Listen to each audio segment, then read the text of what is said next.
The following was recorded in front of a live studio audience at the Studio 21 Podcast Cafe. This is the United Podcast Network. Welcome to Conor Commentary, a hilarious take on news, politics, sports, and current events. It's time to buckle up. Here's Conor. Oh, is my mic good? Are we here? We're good to go. All right, we are back. Are we having technical difficulties here, Ben? There was a little bit right there.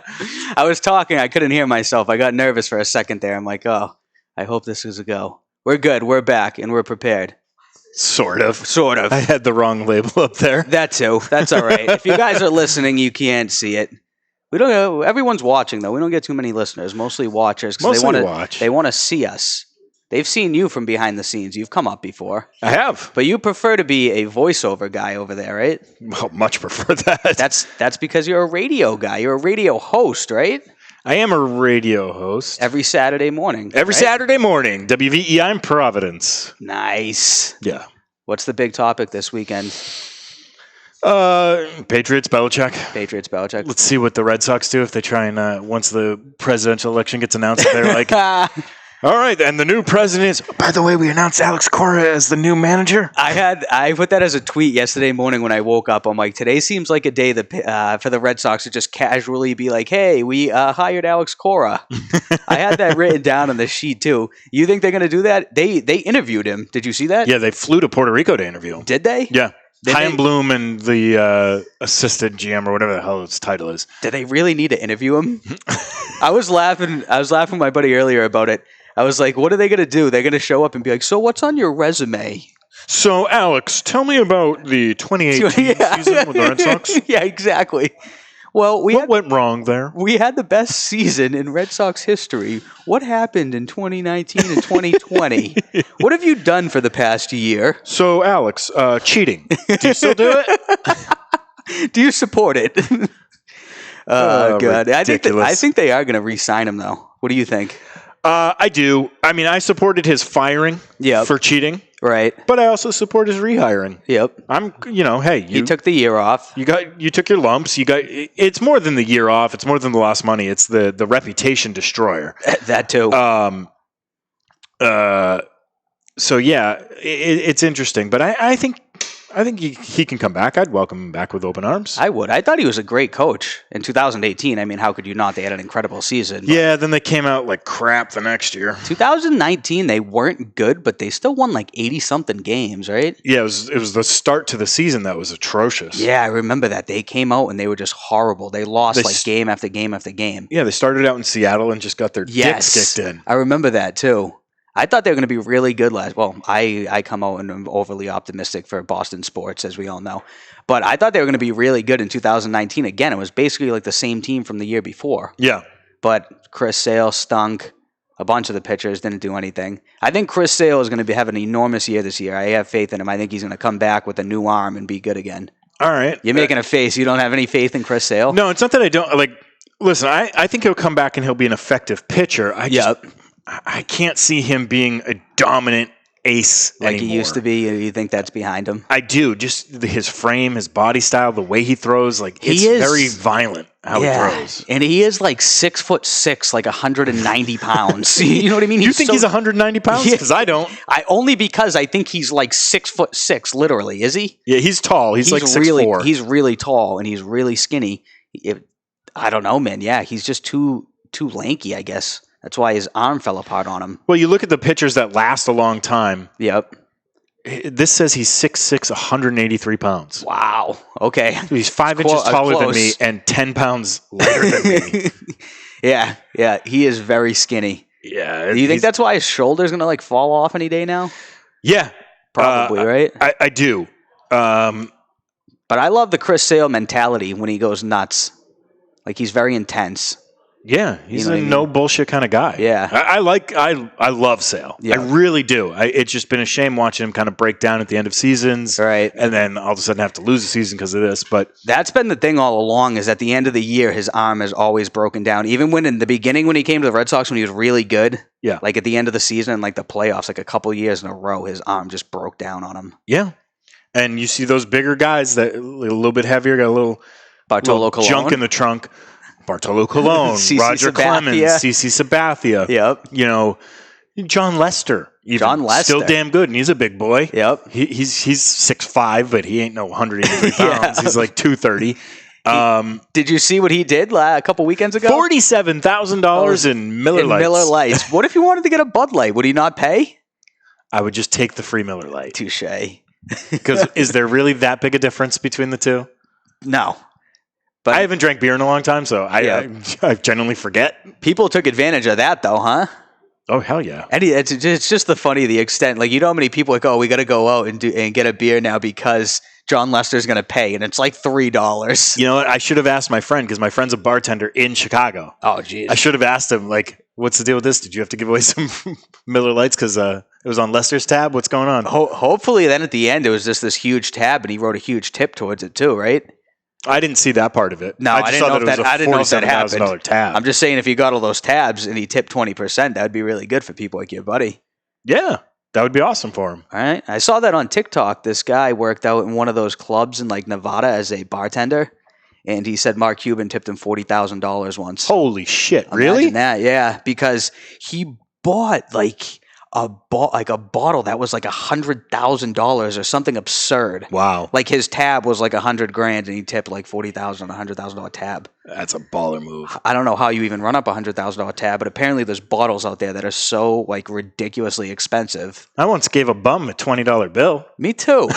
And you know what happened? You know what happened? If Jimmy Hayes is watching, that guy said that I was going to be blessed with like great luck. He said Jesus Christ himself was like going to come down and like bestow greatness upon me. He was the only one there to hear that. But yes, the homeless guy, he went nuts. He said Jesus Christ himself was going to like cure all of my ailments in life, basically.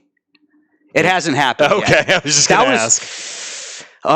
That was probably about 7 years ago, so I don't know. I'm still waiting, but I'm starting to think the guy took me for a ride there. Well, you've met me. Blessing I've number met you. one. I've met you. I've met Ed. Blessing number two. I've met Dave. I got the show going, so maybe the guy was right. Maybe it was worth a $20 investment. Maybe. And same thing happened to me about a year ago, except the next day I won $1,000 on a scratch ticket. Oh. So that one actually worked out that time.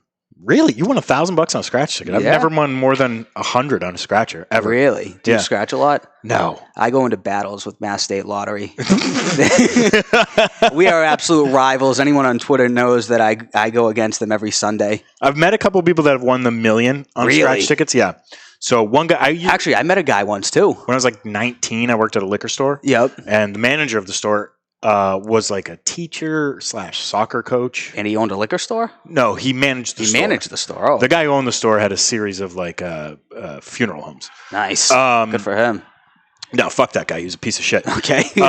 Liquor stores and funeral homes. But this guy, the manager of the store, I think his name was Jack. This was a long time ago, obviously. Yep. He won the million. Really? Yeah, took the cash and just retired and was like, "Man, I'll just take a part-time job working at the liquor store." Nice. Yeah, and I met another guy who hit $1 million on a scratch ticket and bought himself a Papagino's franchise. Really? Yeah. How's that going now? Papagino's has been going on there. This is probably closed. What would you do? Would you retire if you won $1 million? No, I couldn't. I couldn't retire. You don't get that much. You get, let's say the cash buy. So I think let's say you get like 650,000. Yep. But then they tax you. Well, no, you get taxed on the million, so that's why you'd get the 650,000 over the 30 years. Yes. Yep. Or you can take the cash buyout, which might be the same, and then taxed on top of that. I think so, because I think you only get like high 400s, low 500s if you win the million and you take it all at once. So would I retire? No, but what I would do with it is I'd buy some property. Touche. And then eventually I can retire. So you would start a real estate business? No, I'd just buy a property. Buy properties, rent it out? Buy like 2 houses with it and just rent them out. You could buy a bunch of properties in other parts of the country. Oh, I know. With $500,000, you could buy like 8. No, I would look at Florida and say, all right, let me get something down here, and then I can rent them out for, 40 weeks of the year. Right. Because I know people that do that, and they're making $5,000 a week just off of their rental property. Right, and like the prime market, in like January, February, March, everyone goes down there. You can charge a ton of money, I'm sure. Well, I have family that has houses in Tampa Bay, and they were asking me, it was like, do you think people will rent our place for the Super Bowl? I was like, yes. Yes. The Super Bowl's in Tampa. Oh my God, yeah. If it's I would be gone for 2 weeks. Yeah, if fans were in the stands, people would be going down there and be renting your place from you. Oh my goodness, you could go on vacation and come back and have made a fortune because they can just Airbnb it out. Yep. For like the week, like for at least a week before the Super Bowl. Exactly. And then even like afterwards, like a couple days after the Super Bowl, yeah, you can make a boatload of money. Yeah. Is that what they're going to do, you think? Well, not right now because of COVID. Yeah. But are people going to be able to be in the stands at the Super Bowl? I don't know. Right? I really don't know. They were allowed to be in the stands at the World Series, right? Yeah, that was in Texas. I mean, Florida is pretty loose too, but... I mean, Florida's the loosest as they get, right? Yeah. So, yeah, actually, they might be able to in Florida. I mean... But those people might have been in quarantine that were going to those games in Arlington, Texas? Maybe. I don't know. Yeah. I didn't pay... I watched the World Series. I just didn't pay that close attention. Florida can have fans right now, right? Yeah, some places. Well, yeah, all of them. Right, all of them. I think all of them can. Yeah. So it's in Tampa. So what if the Buccaneers go to the Super Bowl? They're going to get to play at home. That'd be amazing. You think it will happen? Dude, it's looking a little bit better for them. Right. It's looking a little bit better for them. Do you think that they're going to beat the Saints? If they play them again Sunday night. They're playing this Sunday? This Sunday night, yeah. I'm almost positive Buccaneers Saints, yeah. Yeah, I'll give it to them. I think they're going to too. Saints are a little banged up right now. You know why is because the Buccaneers defense looks really good too. Much better than we give them credit for. Yeah, exactly. They have that really good defensive line too. Yeah. Jason Pierre-Paul and the Ndamukong Suh still got it. Yep. They have a good pass rush, man. JPP, the 1.5 hand man. Yes, yeah, exactly. The one he's doing all right for a guy who only has half of a hand. I know. And the Ndamukong Suh is still a force up the middle. They're still good, man. And then if Brady has Antonio Brown all of a sudden, yeah, Chris Godwin's going to come back, or as he called him, Chris Goodwin. Did you see that? No. Yeah, I guess in a press conference I saw that he called him Chris Goodwin. Oh, God. It's all good, though, right? It's all good. Yeah, that's all right. Mike Evans, man, yeah, they're stacked. Gronk looks good again. Yep. Gronk's got a few touchdowns now. now. It's like they're in prime, like they're in their prime now. They looked awful week 1 versus the Saints. Week 2 they didn't look good, and now it's like week 2 they looked rolling. Week 1 they didn't look too bad. Yeah. Against the Saints because you're like, all right, it's the Saints. The Saints are really good. Yeah. They have all the continuity. They're running the same exact thing they've been running for the last 3-4 years. Yeah. So I didn't think the Bucs looked that bad in week 1. Week 2, ooh. Yeah. And then for week 3, like the Bears get like, oh God. Right. It was brutal for a couple of days. That Bears game was gross when Brady thought it was 4th down after he had already thrown that incompletion. I thought he was going to drive the field and they were going to come back and at least, I think they were going to tie it or were they going to win?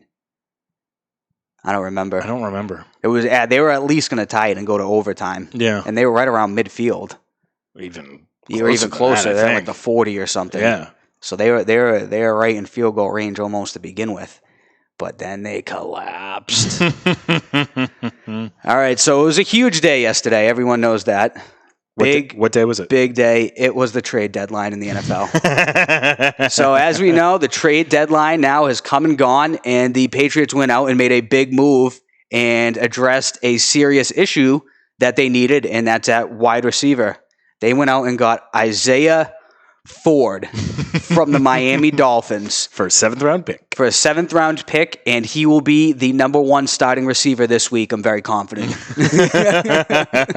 Now, do you know anything about this kid? I've heard of Isaiah Ford. I was familiar with him. He burned them last year in Week 17. Is that why I remembered him? I'm yes. like, I remember him from Miami. He burned the Patriots last year in Week 17. It feels oddly similar. Not quite the same because Welker was much better. I was going to say, you're going to say Wes Welker? But it feels similar to the sense that, this guy just torched us. Yep. Let's go get him. Right. It feels similar to that. And I don't know I hope so. I hope so because I loved Wes Welker. I thought Wes Welker was an absolute stud. He was great. He was great for like 4 years. He was massively helped by the fact that Randy Moss was there taking attention away. That too. That helped. Yep. Big time. And then, Gronk and Hernandez come in. Yep. And then Hernandez threatens to kill him. Yeah. Yep. He did. So I guess he should have taken that a lot more serious in hindsight, huh? A little bit. Yeah. A little bit. I think he was legitimately scared. Actually. Was he? I think so. Yeah. Because I think these guys knew that, not that he was a killer, but that he was a bad dude. Yeah. They knew he was a legit lunatic. Yeah. Yeah, because he told, I think it was Brandon Lloyd, that like he was gonna do some weird shit like when he got signed to the team. Yeah. I think Welker told Aaron Hernandez, told Brandon Lloyd, he's like, watch out for Aaron Hernandez, like he's gonna do some weird shit. Yeah. And little did they know, it was murder. Yeah, it was murder. That was the weird stuff that was going on. He just killed like 4 people allegedly, or however many 3 people he allegedly did. Yeah, the other person didn't die. He just shot him in the eye, right? And then he had like a glass eye. Yeah. Who's that? Alexander Bradley? I think so, yeah. Right. Good memory. Good. Yeah, I watched the documentary, so I know. I know these things. I think that guy's in prison now or something. I think so too, yeah. Yeah, they were like, it was a mess. Like half of them, they were all going to jail, and then... Yeah, they're all pieces of shit. Yeah, essentially. Yep. Screw him. He stole all the money from the Patriots. He signed that big contract and then got arrested right after. Bastard. Ridiculous. It was. So Isaiah Ford, do you have any big expectations for this man? No. No? Yeah, me neither. It could be the next Wes Welker, though, per Ben. If you guys hear that, I'm not saying Ben that. has predicted that he will be the next Wes Welker. So like 100 catches next season, over under? Under. Under, okay. Under. All right. Patriots over under, man. I heard the win total for the season. Oh, God. 6.5. What do you think? Think about how pitiful that sounds. Before, it's never, for like 20 years, it hasn't been less than, 10 games? Yeah. For the past 2 decades, their over-under has been like at least 9.5, 10, Since 11, 2002. whatever. Yeah, literally, they were right? 9-7, and then they were 5-11 in 2000. Yep. So since then, yeah, double-digit wins. They almost can't get double-digit wins at this point because they've already lost 5 games. So I predicted them to be 9-7. Yep. At the end of the season. Now, 5-11. You think they're going to be that bad? Dude, they got to win 3 more games, and they've got some tough competition coming up. But they got the Jets twice, including this Monday night. They do have the Jets twice, which is good. Do you think they'll beat the Jets this Monday night? I do think they'll beat the Jets. I think the Jets are really just that bad. No one can be as bad as the Jets. Oh, they're atrocious. But then after that, you got the Ravens. And yeah, that's going to be a tough game. I think that's an auto loss. I think you're losing to them. Yeah, I'd call that an auto loss. Then you've got the Texans, who started off the season atrociously. Yeah. But they still have plenty of talent there. They do. It's going to be very hard to stop Deshaun Watson with our defense. Or keep up with him. Then you've got the following week, the Arizona Cardinals. Yeah, okay. Yeah, it's going to be very hard to stop Kyler Murray as well. He's really good at running and throwing and passing and playing quarterback for his bad defenses. And then you've got the Chargers. You're visiting the Chargers, followed up by visiting the Rams. So you're stuck in LA for a couple weeks. The Chargers all of a sudden are scary now that they have an actual quarterback who can throw the ball. Herbert looks good. Herbert looks really good. Yeah. This has been a really, really good rookie class between Herbert and Joe Burrows, because Joe Burrows looks like he's a stud too. Yeah, Burrow looks good. Tua had a good game. Yeah, Tua was all right, right? Yeah, my rookie cards are looking good. Whose rookies do you have? All of them. You have all 3 of them? Yeah. Oh man, how do I invest? What do I buy? Where do I buy these things? The cards? The cards, yeah. There's card stores around. There's one literally down the street. Yeah, there is one right down the street. Yeah. They have a ton of rookie cards there. Closes at 6 though. So. Does it? I have to go tomorrow. But they have rookie cards for a ton of people there. Yeah, I mean, that's a smaller store. Yeah. That's not a great one. That guy has another store up in like Portsmouth, New Hampshire that's much better and bigger. Yeah. Really? But then there's guys like our buddy here, Phil Castanetti at Sports World down in Saugus, who has a humongous store and a bunch of stuff. Yeah. And they trade all that stuff, right? You can like buy and trade and sell and barter. From time to time. If you have a good relationship with them, you can trade with them sometimes. Like I have a pretty good relationship with one of the guys that runs a store out by me where I live. Yep. And sometimes I'll go in with stuff that I've had in my collection since like 1996. Yep. Be like, hey, what's the value on these? Right. Even though I know what it is going in, I just want to see what he says. And if he hits me pretty close, I go, you want to do a deal or what do you want? Like, do you want to buy them? Yep. Do you want to trade? Because if I trade, I get better bang for my buck. That's true, right? And he does too. Yeah. Because if he he can mark them up a little bit, but he's already marked up those other cards a little bit. So it works out well if they allow you to do it. Yeah. Some places will. A lot of places won't. If the card industry really comes back like some people think it will, it's going to be enormous profit for all these people that have held on to them for all these years. Well, it came back really, really strong. Yeah. Particularly surrounding The Last Dance. Yep. It was as hot as it could be.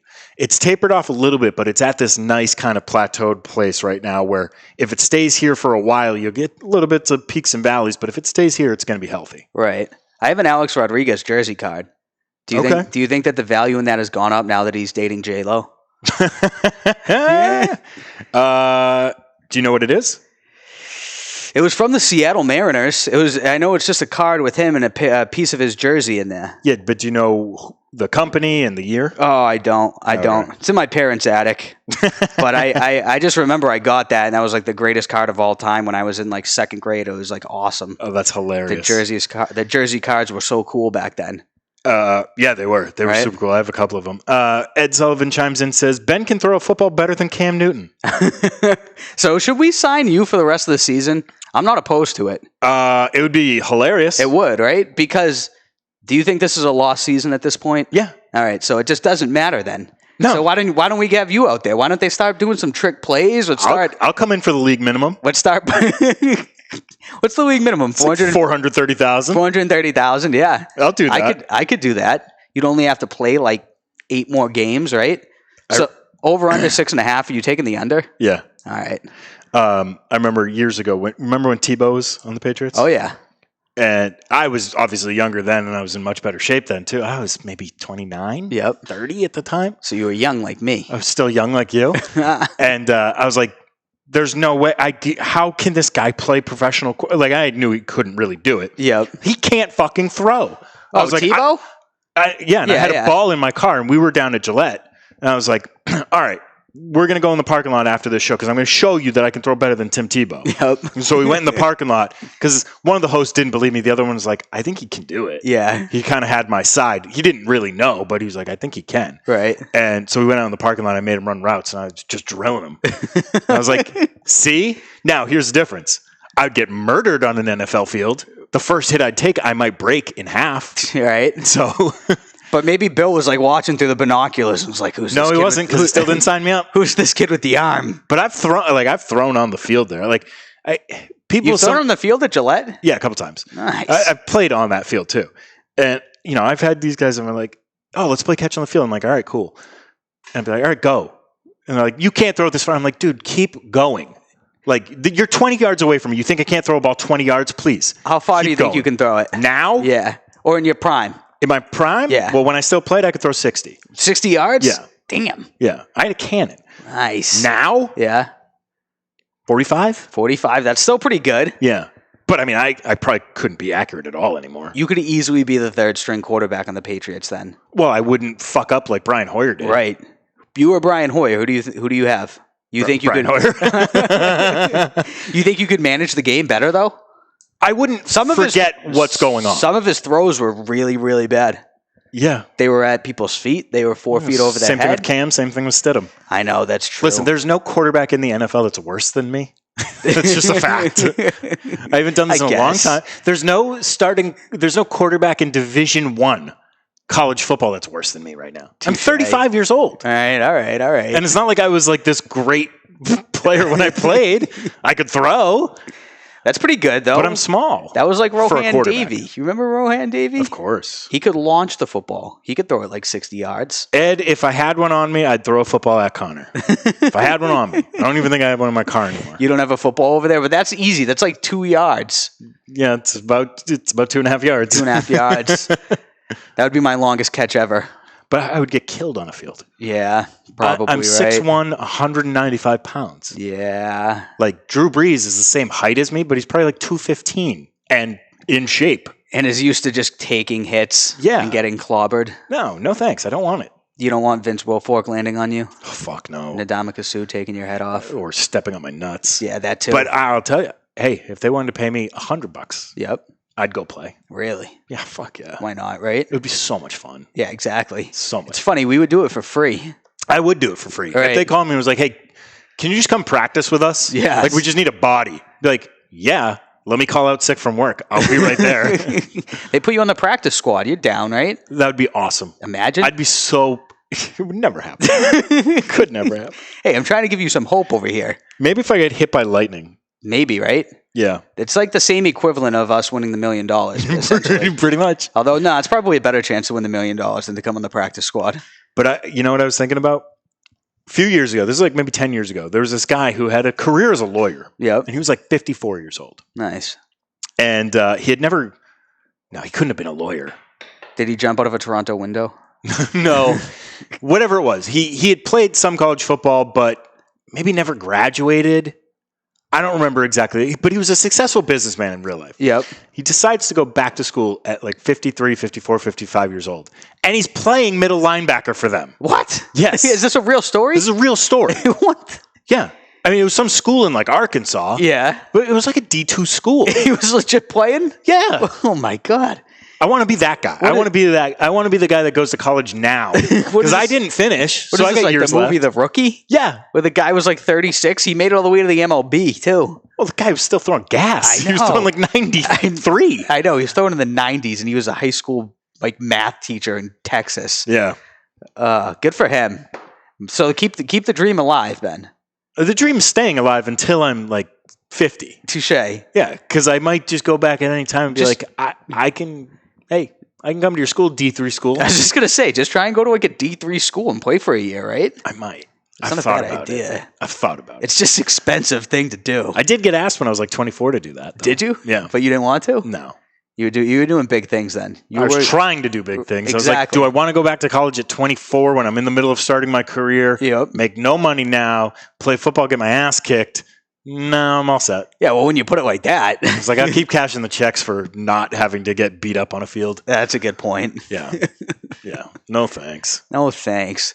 All right, you want to ask me the questions? All right, Are let's we do it. prepared? We're Are prepared. you ready for the ones today? Would you rather? Would you rather? Would you rather? All right, let's see. All right. Oh, here comes the music. Would you rather accidentally laugh loudly at a funeral or fart while giving a speech at a wedding? Oh, man. That's actually a really good one. It was probably really frowned upon to laugh at a funeral, right? Well, it depends. Maybe they made a joke. I was going to say, maybe they made a joke, and maybe if the person's like 100 years old, it's like, hey, it's sad, but they're 100, so they're going to die eventually. Yeah, farting during a speech at a wedding, again, that's, I guess it depends on the crowd who's at the wedding. All right. Yeah, I agree. I'll take the fart though, because I think farts are hilarious. I would too, just because I don't think I can laugh. I don't think I can laugh at the funeral. It's too frowned upon. I answered my phone. Yep. In the middle of my best man speech. Really? For my brother's wedding. My phone was just blowing up in my pocket, and I'm standing up there. And I didn't write a speech. Was it anyone important? It was my buddy. It was the Chicago bartender. Oh. It was the same guy. So I'm doing my speech, and I'm like, all right, hold on a second. And I answer my phone. I'm like, hello? But I'm doing this all on the mic so everyone can hear me. Did they think you were doing it on purpose? I don't know what they thought. Yeah. And I was like, hey, Max, I'm in the middle of my best man speech. I'll call you back later. Thanks. And I threw my phone over to my girl. And I just continued doing my speech. No one cared? Nah, no one cared. Everyone was hammered. So Ed actually found the story I was talking about. Nice. Let's hear it. So I think he copied and pasted this over. Yep. History was made during South Carolina State's game against Savannah State on Saturday. This is years ago. Yep. Joe Thomas Sr., 55, is believed to be the oldest player to ever see the field in a Division I In a Division I college game. football game. So he's even better than I thought. He's 55 years old playing D1, so the NFL was probably watching the game. No. If it was Division I, someone's paying attention, right? Yeah, but they're not looking at him like, yo, let's get that 56-year-old when he comes on the draft. They're watching the game, right? I would have used the 7th-round pick on him. Seriously, right? Why not? Why not? So fuck it. These almost never work out anyway. Yep. Let me get that guy just for the publicity. Except for the Julian Edelman 7th-round pick. Yeah, that worked out pretty damn good. That worked out pretty good, but the Patriots also gave up a 7th-round pick to get Isaiah Ford, who Ben has predicted will be the next Wes Welker. Fuck you. All right. Would you rather have no eyebrows Okay. or an extra finger? Ooh. This is actually an So you'd be like one. Antonio Alfonseca, former pitcher for the Florida Marlins, who had 6 fingers. Really? You'd be like one of the bad guys in The Princess Bride, 6-fingered man. There was a pitcher in the MLB that had 6 fingers? Yeah. Really? Yeah, I never knew that. It was like a half a pinky. Is that a thing that happens? People are born with 6 fingers? Yep. I would probably do the 6-fingered thing. There was also the pitcher that... Yeah, because girls will love it. There was also the pitcher who was on Boy Meets World, Jim Abbott, who had We had no hand. He had no hand, basically, right? No, he had no hand. He had no hand. How did he field? So what he did was, by the way, he threw a no-hitter. He did. Yeah. Yep. So what he would do was he had basically... Look at your forearm and cut it in half. Yep. That's all he had. He didn't have the rest of the forearm in the hand on his right hand. Right? He was a lefty pitcher? It's been a long time. He just held the So glove? he just would kind of post the glove Yep. on the stump, but he would leave it in such a way that he could easily take his pitching hand and put it right back in right when he was done releasing the ball. Okay. So that's how he did it. And he was a decent fielder. So if he'd field the ball, he'd field it in the glove, put the glove under his arm, take the ball out, and then throw it to first. Really? Yeah. That's pretty impressive. This is a freaky thing. That's unbelievable. Hopefully there's the guy on the Seattle Seahawks who has one hand. Oh, yeah, that's true. Shaquille Griffin, I think it is. Shaquille Griffin, I think that is his name. Yep. But he played fullback, right? No? I think he's playing linebacker. Oh, really? D-line, something like that, yeah. So that's difficult if he's trying to catch an interception. Be hard if he was trying to take handoffs. How rude is that? That's Let's hand it off to Shaquille. Oh. Speaking of hands. Next question. Would you rather have your head be too big for your body or hands that are too small for your size? Like Trump. This isn't a political show. It's just he has got small hands. Let's see. Don't tell him that. Oh, man. The head thing would be awkward, right? I feel like your hands, less people might notice. Yeah. But if you're walking around with an enormous dome, people are just going to see. Yeah, oh, yeah. I guess I just wear gloves all the time. I'm walking around with the hands. All right. I'm not doing the giant head. So you'll just walk around with Hulk hands on? I guess, yeah. All right. How many more do you want to do? One more. Hit me with one more. One more. All right. I'll just hit you with the next one because we'll eventually get through all of them. That's true. Would you rather be handcuffed to the most annoying person you know for 24 hours or go camping with someone who likes you, but you don't like back? Oh. I think that's an easy answer. I would probably do the camping. Hell yeah. Right? Because they like you. So you can get them to do shit for you. Yeah, exactly. That's a very good point. You watching Practical Jokers? No, I've heard of it, but I mean, I've seen it before, but I don't like. For one of the punishments, they handcuffed the guy to a mime for 24 hours, and the guy stayed in character the entire time. They had to sleep together and everything. It was ridiculous. It looked terrible. Yeah, I don't want to be handcuffed to somebody who's annoying like a mime for 24 hours. All right, I got one more because it's disgusting. Okay. I just came across it because I was shuffling through. I'm ready. And I misread it in my head at first, so you'll hear how I misread. Let's see. Would you rather lick the pus out of a pop zit or busted blister? So think about when I first read it in my head, all I see was, would you rather lick the puss? And I was like, ooh, yeah, continue. Out of either of these, though, man. That's gross, right? It doesn't matter on this one, I don't think. I think it's the same either way. It's basically the same thing. Basically the same. Either way, you're gonna have to lick. Fucking. I got one more. Okay. Because that one's a draw. I say I don't care. Just pick one out of the hat. It's a push. Yeah. Would you rather have to grow, hunt, and kill your own food? Oh God, I can't do that. Or eat only Taco Bell for a year? Oh my goodness, I'd have to eat only the Taco Bell. Yeah, it'd be a year of diarrhea. But that's okay. What else would I do? I don't know how to kill and what am I going to eat? A squirrel? I'm going to shoot a squirrel with a BB gun and like cut it open and roast it on a fire? I don't know how to cook anything. I don't even know how to use a stove. Never mind hunt and kill. I mean, it's not my strong point. Do I look like a guy who would be able to use a stove? Kind of. Okay. Well, I appreciate the vote of confidence, but... You look like a guy who knows how to microwave the shit out of things. That's right. This Hot Pocket. You should see me in the toaster oven. All right. Last question. So dumb. I know.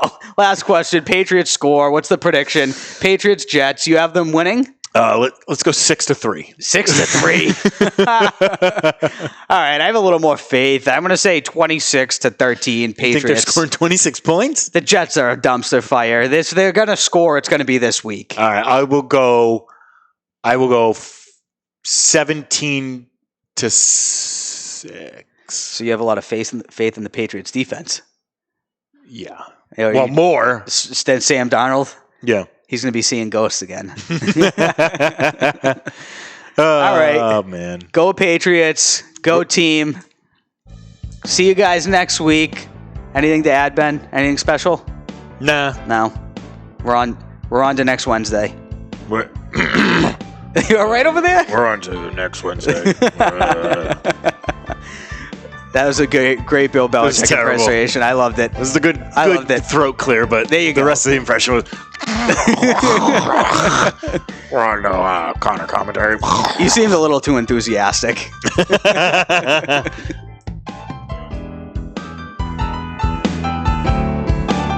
The views and opinions expressed by the hosts, guests, or callers of this program do not necessarily reflect the opinions of the Studio 21 Podcast Cafe, the United Podcast Network, its partners, or affiliates.